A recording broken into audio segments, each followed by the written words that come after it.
It now becomes the duty of the court to impose sentence in this case, and that is to see that this defendant never again has the opportunity to walk the streets of our community as a free man.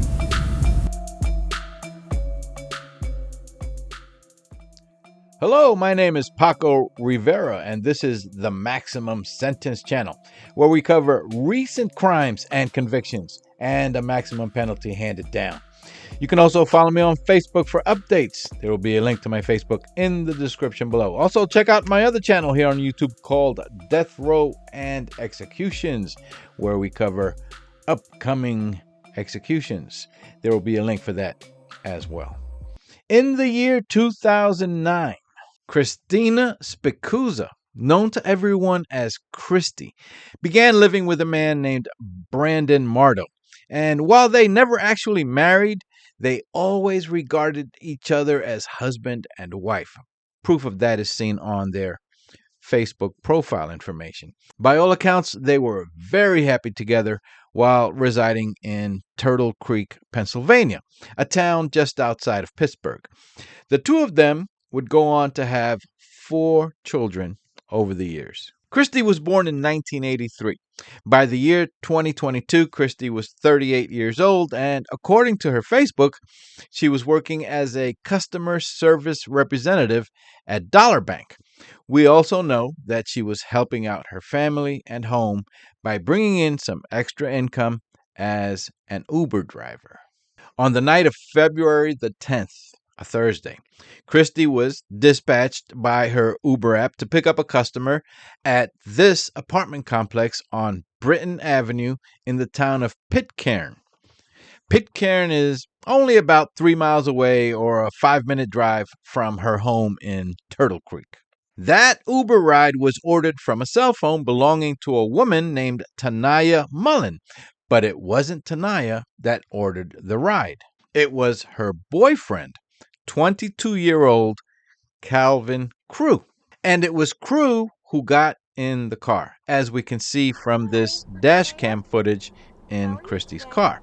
By the way, it seems the timestamp on Christy's dash cam was off by 1 day because it shows the date February 9, but every report on this case confirms the date this actually happened was on Thursday, February the 10th. The time was correct.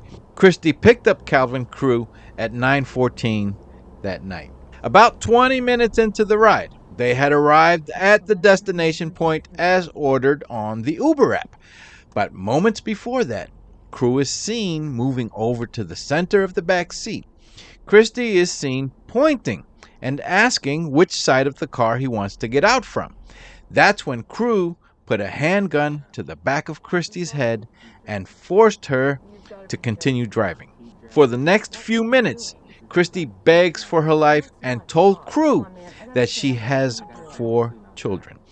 Crew then grabbed Christy's cell phone and he forced her to continue driving, while Crew then accessed Venmo, PayPal, Dollar Bank, and Square point of sale apps on Christy's cell phone. It's not clear in any of the reports if Crew was successful in obtaining any of Christy's money from those apps, but all indications are that he was not.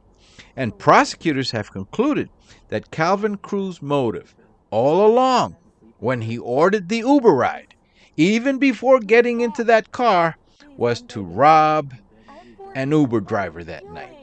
At some point, Crew realizes he's being recorded and rips the dash cam from the dashboard of the car.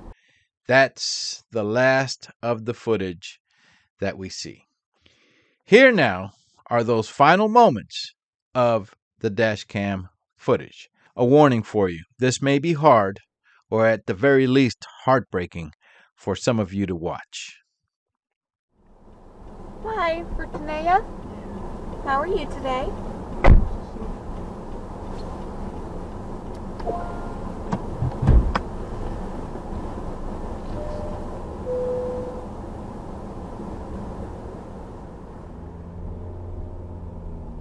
Make a left turn on Durham Street.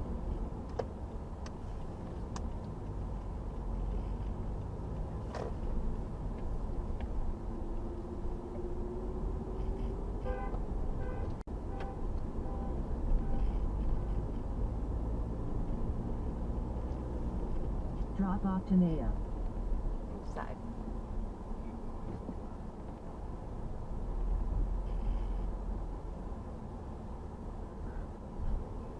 Wait, what is? I'm sorry. Right here, up there.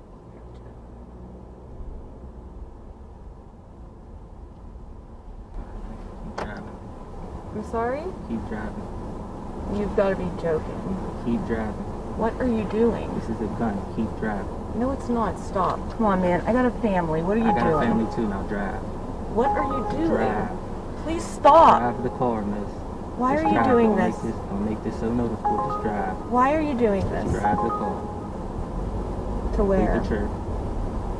I cannot do that. Complete the trip. Why are you doing this? Complete the trip. Please. Complete the trip. Please Drive. stop. Please, I'm begging you. I'm begging I have you, 4 drive the kids. car. What are you Drive doing? the car. Complete it. Now drive.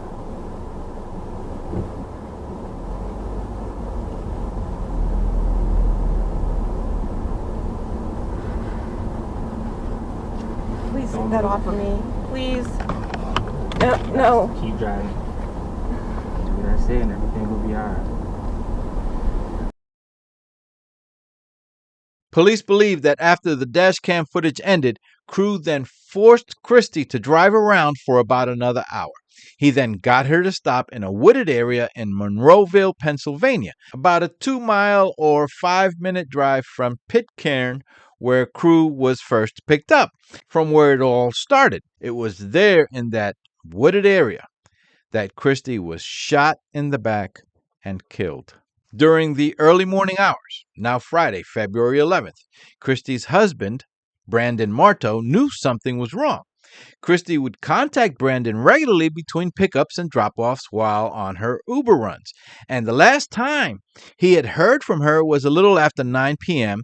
the night before, when she told him that she was picking up someone in Pitcairn. Brandon couldn't reach her, and he began to panic. He called hospitals, the morgue, and even jails. He then called 911 and reported Christy as a missing person. Christy's 4-door, dark gray Nissan Sentra was found with only her purse in the passenger seat. The car was found not far from where Christy had picked up someone in Pitcairn. Brandon learned of the discovery of the car and arrived on the scene. He told authorities that the dash cam was missing from the car. They also discovered that her cell phone was also missing. In the meantime, police were tracking electronic data and went looking for Calvin Crew's girlfriend, Tanaya Mullen, but they couldn't find her. They spoke to the landlord, who said it seems she has disappeared. And that went on for several days. On Saturday, February the 12th, an Amazon delivery driver was driving along a road in Monroeville, Pennsylvania, when he spotted a body on the ground about 60 feet away from the road, back in the shrubs, and he contacted police. Christy was found face down, still wearing her COVID face mask, deceased from a gunshot wound to the back. And then investigators caught a break. On February the 17th, investigators found the dash cam just 1/10 of a mile away, which is just a few blocks away from where Christy first picked up Calvin Crew in Pitcairn. Police retrieved video and audio from the SD card in the dash cam and watched the video. And that was pretty much all she wrote for Calvin Crew. On another day, a worker at U.S. Steel's Edgar Thompson Mill in Braddock, Pennsylvania, found Christy's cell phone on railroad tracks about 240 feet below the Westinghouse Bridge, an area about 5 miles away from the town of Pitcairn. He turned it over to police. It was from forensic data retrieved from that cell phone that investigators learned that Crew was trying to retrieve funds from Christie's financial lapse. Tanaya Mullen, the girlfriend of the killer, was eventually located, but she was not charged as an accomplice. She told investigators that neither she nor Calvin Crew owned a car and that it wasn't the first time that she ordered an Uber for him or he did so himself with her cell phone, and that she had no clue that Crew was planning to rob and kill someone that night. She also said how she later realized that a gun that she bought the year before and kept in her nightstand was now missing. In February of this year, about 3 years after the crime, Calvin Crew was found guilty of first-degree murder, kidnapping, and robbery. And on May 5th of this year, 2025, a couple weeks before recording this video, the now 25-year-old Calvin Crew was sentenced to life without the possibility of parole. He will spend the rest of his life in prison. Crew refused to attend the sentencing hearing and listen to victims' impact statements from members of Christina Spicuzza's family. In some states, they are forced to attend that phase of the trial. And to this day, regardless of the overwhelming amount of evidence against him, Calvin Crew continues to maintain his innocence. Prosecutors in this case wanted the death penalty, but because of Christina Spicuzza's family's religious beliefs, the family opposes the death penalty and asked for Crew to be sentenced to life instead.